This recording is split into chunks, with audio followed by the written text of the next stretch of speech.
Hello my dear NEET aspirants. So अब कल आपका एग्जाम है, यानी ऑलमोस्ट 24 आवर ही आपके पास रह गए आपके एग्जाम के लिए। तो जल्दी से हम चेकलिस्ट चेक कर लेते हैं। हमें कुछ पर्टिकुलर चीज़ों का ध्यान रखना है सेंटर में जाने से पहले और सेंटर पे। तो हम दोनों के बारे में बात करेंगे कि सेंटर पे जाने से पहले हमें क्या ध्यान रखना है। सबसे पहले बात करेंगे डॉक्यूमेंट। डॉक्यूमेंट में हम नेसेसरी डॉक्यूमेंट में कैरी करने वाले हैं अपना एडमिट कार्ड, उसके 2 या 3 पेजेस, 2 पेजेस मैंडेटरी हैं। अपना एक आईडी प्रूफ, आधार कार्ड और अदर आईडी प्रूफ आप कैरी कर सकते हैं। वाटर बॉटल, जो मैंने आपको बताया था कि आप अपने साथ ट्रांसपेरेंट वाटर बॉटल कैरी कर सकते हैं, प्लस एक पासपोर्ट साइज फोटो। एक या एक से ज्यादा पासपोर्ट साइज फोटो लेके जाइए, बाई चांस अगर एक मिसप्लेस हो जाता है तो आपके पास एक एडिशनल रहे। तो ये डॉक्यूमेंट ऑलरेडी आपने रेडी कर लिए हैं, नहीं किए हैं तो प्लीज अपने रेडी कर लीजिएगा। Now we are talking about the dress code. Boys and girls दोनों का अपना अपना ड्रेस कोड है। बॉयज डार्क कलर में कोई शर्ट या टी शर्ट कैरी मत करिएगा, लाइट कलर की आप टी शर्ट कैरी करिएगा विदाउट एनी पॉकेट, ट्राउजर भी without any pocket, without any metal things. And आप जो स्लीपर्स पहन रहे हैं वो ओपन स्लीपर्स हो, किसी तरीके के शूज एंड कवर स्लीपर्स नहीं पहनने आपको।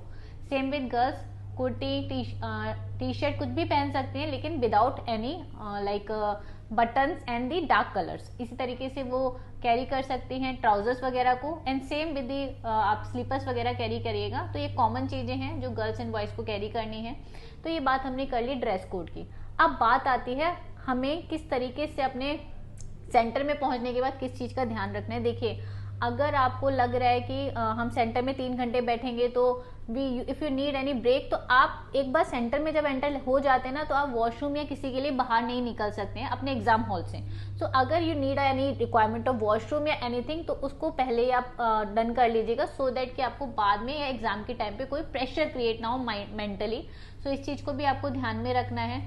बिल्कुल भी पैनिक नहीं होना, ना सेंटर के बाहर और ना ही हॉल के अंदर, क्योंकि ये बहुत इंपॉर्टेंट बात है। अगर आप पैनिक होंगे, लेट होना, जल्दी होना, इन सब चीजों को लेकर तो आपको दिक्कत होगी। एक और इम्पोर्टेंट बात, एग्जाम है आपका 2 बजे से लेके 5 बजे तक, यानी 3 घंटे का आपका एग्जाम है।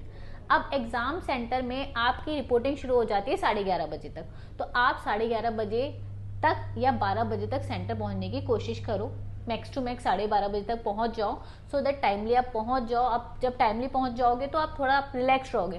तो आपका जो रिपोर्टिंग का बिगनिंग टाइम है वो 11:30 बजे है, तो आप उसको ध्यान में रखते हुए 12 साढ़े 12 बजे तक सेंटर पे पहुंच जाओ, जिससे आपका माइंड रिलैक्स रहे। तो इस चीज को भी आपको ध्यान में रखना है।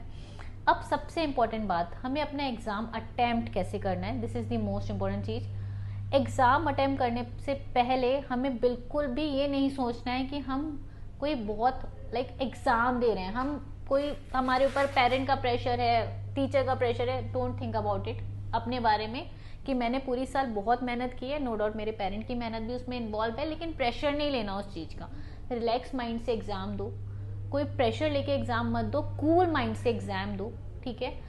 आपका एग्जाम जो है ये 3 सेक्शन में डिवाइड है, आपका फिजिक्स, केमिस्ट्री एंड बायोलॉजी। मैं हमेशा बोलती हूँ बायोलॉजी को सबसे पहले उठाइए, क्योंकि बायोलॉजी थ्योरी बेस्ड होता है, जल्दी जल्दी आंसर्स क्वेश्चन समझ में आते हैं और फटाफट टिक होते चले जाते हैं। एग्जाम का एक पैटर्न होता है किसी भी एग्जाम का कि उसका 70% पोर्शन ईजी होता है, 20% मॉडरेट और 10% टफ होता है। तो हम पहले ईजी से शुरू करेंगे, बायोलॉजी कंप्लीट करिए। अगर कोई क्वेश्चन बायो का नहीं समझ में आ रहा है तो ज्यादा समय मत लगाइए एक क्वेश्चन में, कि मैंने पहले भी एक वीडियो में बोला था कि चैलेंज मत करिए कि ये टफ क्वेश्चन है तो मुझे यही सॉल्व करना है। जो आता जा रहा है फटाफट करते चले जाइए। देन केमिस्ट्री को उठाइए, क्योंकि केमिस्ट्री भी कंपैरेटिवली इजी होती है और फिजिक्स टफेस्ट होती है। तो आपको इस तरीके से पेपर उठाना है कि आप इजी से टफ की तरफ जाएं, और अगर कोई क्वेश्चन ज्यादा टाइम लगा रहा है तो उसे स्किप कर दीजिए, क्योंकि वहां पर हर क्वेश्चन की वेटेज इक्वल है। ये नहीं है कि टफ क्वेश्चन आपको ज्यादा नंबर देकर जाएगा। तो इस चीज को आपको ध्यान में रखना है, ये बहुत इंपॉर्टेंट बात है। सो आपको एग्जाम को इस तरीके से करना है कि आप टाइम मैनेजमेंट करें, बायो पहले करें, बायो टाइम कम कंज्यूम करती है, फिर केमिस्ट्री करें एंड देन फिजिक्स करें, क्योंकि आपके पास ज़्यादा टाइम बचे फिजिक्स के लिए।